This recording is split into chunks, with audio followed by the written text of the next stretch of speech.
Википедии вам для знания, да, то есть можете N написать вики, ру, вики и получить. Ну, вы видите, да, какое отношение у нас, да, получается в Википедии к якутскому языку, да, то есть, ну, оглавление сах, да, начинается. Ну, понятно все. Вот. Надо это поменять нам, наверное. И мы погнали, сделали этот корпус, обучили модель мало. Очень мало, там даже слов, огромное количество слов оно не находило, оно его не знало. Модель не понимала, что эти слова значат. И потом я поговорил вот со своим коллегой Дорофеем, он такой, я узнал, я помню только почему-то Крым. Я не знаю, откуда я знал, что есть Крым, что есть такая газета, я знал, что она есть, я знал, что она на якутском.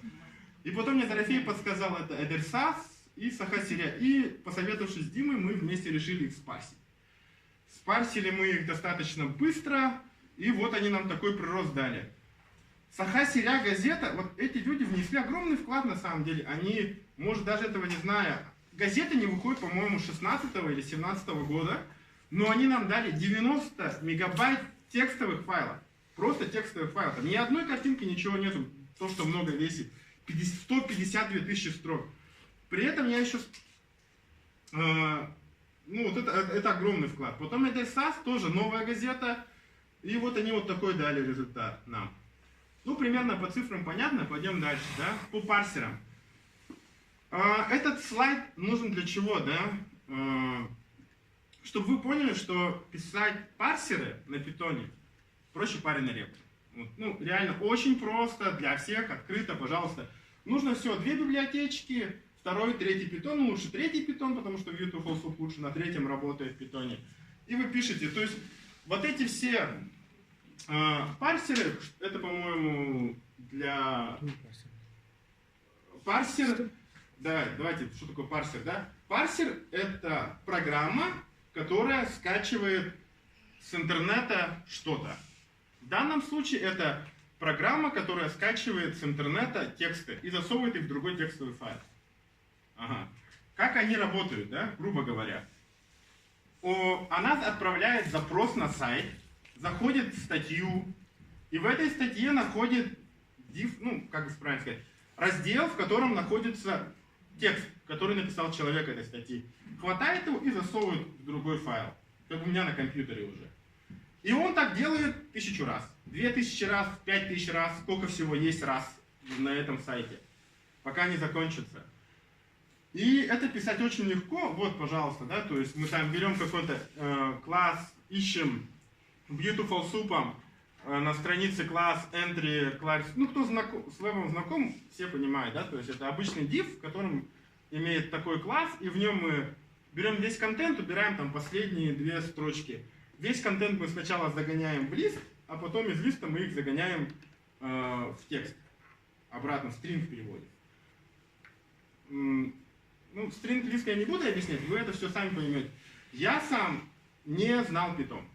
Да, то есть, когда мы начинали этот проект, я не знал Python, я сел, посмотрел видео на YouTube, буквально там 3-4 часа на скорости x2, и все, вот оно получилось, теперь я знаю Python. Ну, не мастер, да, там, не бог Python, но человек, который может что-то написать, да, и это реально просто, пользуйтесь этим. Вот это возьмите на вооружение, это будет вам помогать. Так. Так, обучение модели. Вот мы собрали корпус, у нас там 190 мегабитный файл получился. И пришло время учить. Мы, конечно, ее до этого тоже учили, но самые лучшие результаты мы получили на самом большом корпусе. Что мы сделали, да?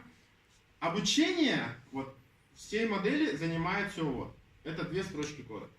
Ну, тут их больше, потому что на самом деле вот это одна строка. Тут это все вот так вот можно записать и вот эту здесь поставить. Они будут все друг с другом вот так стоять. Мы используем библиотечку GenSim. Почему мы используем готовое? Это о том, что... Потому что так правильно. Так правильно, так быстро, потому что умный человек для аборигена придумал хороший инструмент, и мы его заюзали, и получили результат. Кратко, да, вот о чем говорил Дима, size, да, он показывает, скольки мерный вектор мы будем делать. В данном случае мы будем делать 150-мерные вектора. Примеры, которые дальше будут, модель, она как раз вот на такой обучалась. Window — это вот это расстояние, где они будут предсказываться слова. Минимальный count — это минимальное число, сколько раз во всем корпусе должно встретиться слово, чтобы его сказать, что оно значимо, и чтобы оно попало в словарь. То есть не все слова попадают в словарь. Слово, которое 2 раза минимум повторяется. Минимум, да. Тут можно поставить число 250, например, да, и словарь резко сократится. Но из него могут выпасть какие-то слова, но зато он очистится, да. Можно поставить там окно больше, да, тогда он будет лучше, может по-другому сформирует, там, ну сейчас увидим. Workers это ненужная штука, это сколько ядер будет это все дело считать. Если бы у нас был бы огромный корпус, и мы гнали это на ГПУшках, ну, на видеокартах, то тогда это было бы значимо уже. Вот. Все. И вот сама моделька обучения. Мы туда запихиваем документ, длину его и сколько эпох. Там, по-моему, у нас эпохи были 20, да? 20 эпох, да, по-моему, мы гнали здесь. Вот так Gen 7 не использует графическую ускоритель. Но Нет, Gen 7, по-моему, вообще не параллелится на ГПУ. Нет, вроде параллельно там было. Ну, не суть важно. Мы считали на этих, на процессорах считали. Так, и есть одна важная теоретическая штука, TSNE называется. Мы никогда в жизни не можем увидеть, осознать, что такое 150-мерный вектор, да? Или любой там n-мерный вектор, который больше, чем число 3. Мы просто так видим, да? То есть двухмерные модели. Поэтому есть такая штука, называется TSNE, там очень сложная математика в нем вложена, но есть готовые методы, которые позволяют из 150-мерного вектора в нашем случае сделать либо трехмерный, либо двухмерный вектор. Мы выбрали двухмерный, то есть не вектор, точку. Из вектора сделать точку. Важно. Проблема в том, чтобы отобразить, да, тот материал, который мы получили, мы нагенерировали вектора для нашего корпуса. Вопрос, хорошо, они 150-мерные, а как мы теперь с этим будем работать? Можем ли мы вообще понять, хорошо у нас вышло или нет?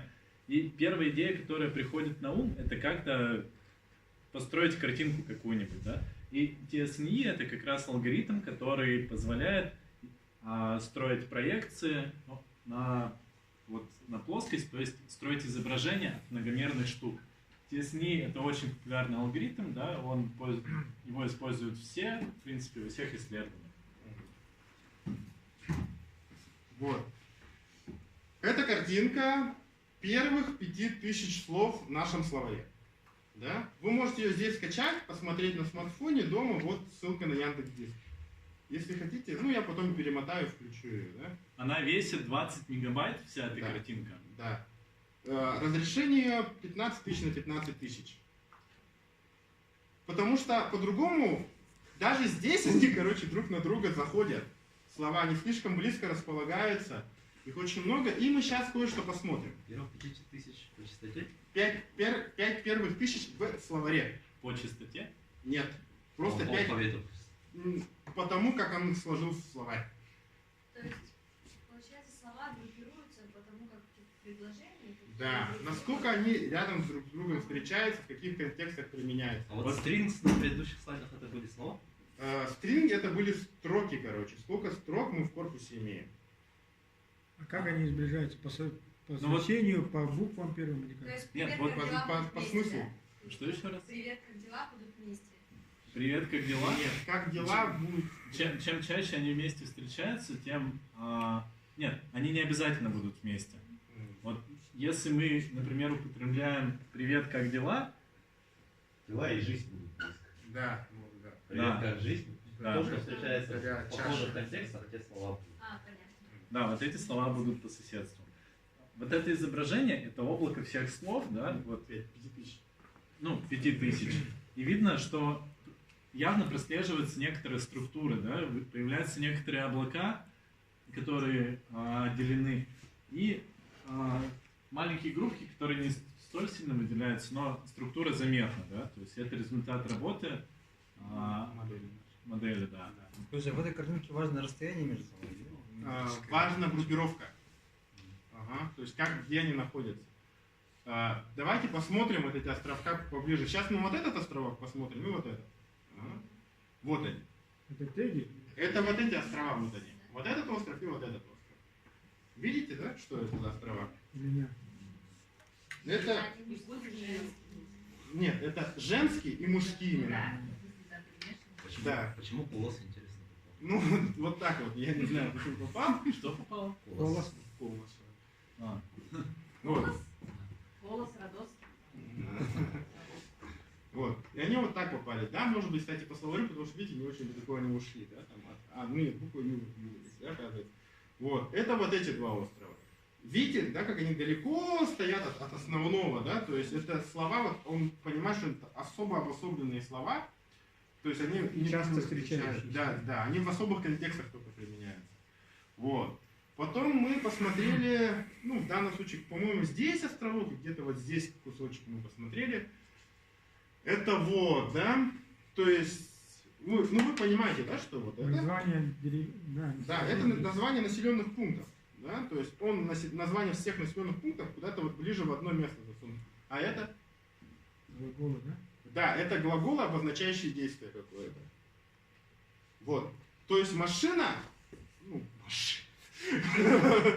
модель наша понимает, да, что вот эти слова, они вот, то есть почти как у нас в голове, то есть когда мы какой-то географически ищем, мы там ищем своих, отбрасывается все в голове, и мы только вот географические названия начинаем вспоминать. Вот. Это одно из наших вот найденных штук вот там. И там целая область для изучения там. Можно гнать ее там с большим количеством совпадений слов, с большим окном, с меньшим окном. Формировать, смотреть, как изменилось, лучше обучилось, хуже. Вытаскивать не 5000 слов первых, там, а 100 тысяч, да, там, на еще больше картинки. И все это анализировать, смотреть, потому что ну, мы с Димой поняли, что самое важное это люди, потому что эта модель без учителя, мы не знаем ответов. Мы не знаем, что правильно. Мы даже не можем сказать, сейчас она хорошая или плохая. Вот. Справа посередине, ну справа посередине это где-то здесь, по-моему, она. Вот, здесь, по-моему. Это... А это что-то связанное с семьей. Да? То есть он там сейна, ага, кыс, керген, да, вот это что-то вот связанное с семьей. Он тоже вот отдельно сложил. Может, свет выключим, так лучше будет видно. Да, нормально. Да? Нормально видно, да? Вот. Дахтар, ну вот, короче, вот такое, да? Это мы вот это облако посмотрели. Есть классический пример визуализации, да? То есть муж, жена, король, королева. В представлении человека и машины это на самом деле родственные, ну как бы близкие по значению, имеют смысл, связанные они между собой. И вот в этом примере, то есть мы говорим король плюс королева, король, жена, это получится королева. Понятно, да? То есть мы делаем векторную сумму, эта векторная сумма говорит нам, что вот она... Вот, можно добавлю, это отличительная особенность эмбеддингов, ну, Word2Vec модели, то, что модель, хорошо обученная, она начинает чувствовать взаимоотношения слов. Вот. То есть это классический пример, да, когда видно, что король к королеве относится точно так же, как мужчина к женщине. Да? Что значит относится точно так же? Это значит, что вот этот вектор на самом деле эквивалентен вот этому. Очень близко. Да, очень близко. Вот. И, естественно, раз уж это такая отличительная особенность модели и один из, наверное, первых признаков, на которые стоит смотреть, вот мы решили воспроизвести это в рамках нашей модели. Да, то есть R, ну это муж, жена, да, Ойон, потом, ну, в нашем случае король, королева, да, синонимы, да, типа этих слов. Но я не сильно уверен, что это правильно работает. Надо еще поработать над этим, потому что переносятся сначала через трясни вектора на плоскость, а потом между ними строятся. На самом деле надо между векторами, да, в 150-мерных векторах их складывать, и потом вектора уже проецировать на плоскость. Тогда мы более точно оценим этот результат. Может, это просто совпадение. Нет, работает. Да? Ну хорошо, тогда вот мы будем вот с этим опираться на это. Есть, ой, плохо, ну ладно. Есть еще одна штука, вы можете вот зайти сюда, я тут немножко своим служебным положением воспользовался и зашел. Нет, тут, наверное, видите, кусочек QR-кода у нас обрезало, поэтому надо будет ручками писать. Вот сайтик. Здесь, благодаря вот этой нашей штуке, мы будем смотреть синониматор, тут написан. Там есть очень большой кортеж, который я сделал благодаря Дорофею. Это вот слова мин, ин, там, во всех склонениях, во всех падежах я в один кортеж запихал, чтобы они не изменялись. Эти слова будут неизменны. Куда запихал? Куда запихал? Структурку данных. Структурку данных, да. В определенную структурку данных. В один файлик запихал. Потому что если эти слова искать им близкие слова, морается предложение, смысл в нем пропадает. Здесь мы просто ищем к другим словам соотношение, да, то есть вот первое это то, что мы ввели цифрой 1, 100% совпадение. Второе, он ищет слова близкие к этому слову и пытается понять, насколько вот это предложение близко к этому. Ну, Это, да. да. Схожесть в косинусе. Да. Так как у нас все слова, ну, что такое word-вектор? Представление слова как вектор. Вот. Когда у нас все слова оказываются векторами, вот у нас есть возможность мерить расстояние между словами. Вот. И, собственно, что делает вот этот алгоритм? Он заменяет слова на ближайшие к ним. Вот. Вот. И пару интересных, мы пытались найти хорошие примеры, да, на своем же алгоритме. И, например, да, то, что это уже ответы машины, да, то есть мы написали «Туманаттан самолет кельбетав игы», да, и он нашел очень интересное решение, да, вот «Туманаттан самолетар сулджибат абит», да, это почти одно и то же, ну, то есть это реально одно и то же, то есть это абсолютный синоним вот этого предложения, сказанной машиной. Да? Значение одно. Да. Ну да, значение, смысл один, да. Что еще интересного? А как вы из предложения собираете один вектор? Ну, на самом деле тут небольшой обманщик идет. Мы, там внутри него есть вот этот синониматор слов, то есть он близкий по значению уже умеет находить. И мы каждое слово по отдельности меняем. Ну вот, каждое слово по отдельности меняем, и потом результаты. Понятно, да? Если бы у нас была бы модель doc to век, тогда мы могли бы еще лучше это делать, да? То есть вот это еще как бы наше продолжение исследования. На этом основном должно быть. Вот, например, вот. Маннаки ги телефон, маннаки все турат, да? Это предложение сказал Дорофей, и он, оказывается, плохо знает якутский, потому что правильно говорит «Идинен Джон Тюлюпюненен Сергея Турала», да? Вот, то есть, да, то есть машина сказала это правильно, точнее написала правильнее, чем человек. В разговорном языке там... Да, то есть это в разговорном звучит, а это вот как бы написание более правильно идет. Тут, наверное, извиняюсь, что перебиваю. Тут, видимо, особенность заключается в том, что корпус, он все-таки не совсем натуральный, да? Это подборка именно качественного текста, качественного контента, да, который был несколько раз отредактирован, как на Википедии, так и в газетах. Это текст хорошо подобранный, хорошо отредактированный. Можно, да, спросить, а почему там I стоит в некоторых словах? Какие-то языки. Потому что корпус плохой.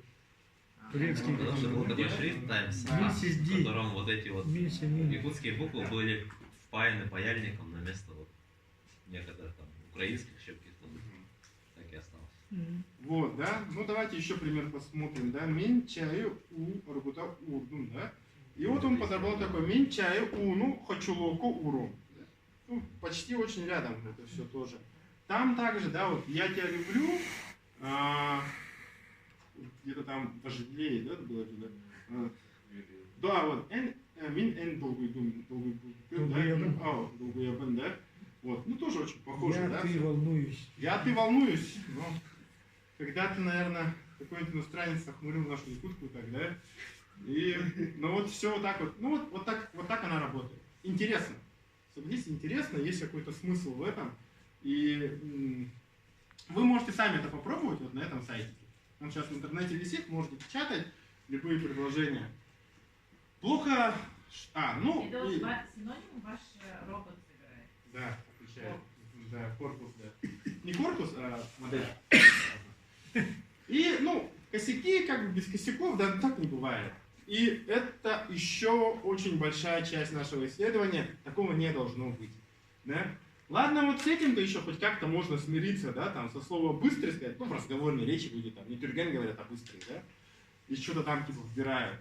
Но ведь они, «быстрый» американского, это самые близкие слова к слову «быстрый». То есть их на самом деле не очень так и много. То есть он думает, что слово «быстрый» со словом «молочный» почти на 70% совпадает. Да? В якутском гораздо все лучше. То есть если вот эти слова паразитирующие убрать, то можно корпус будет, модель можно будет улучшить.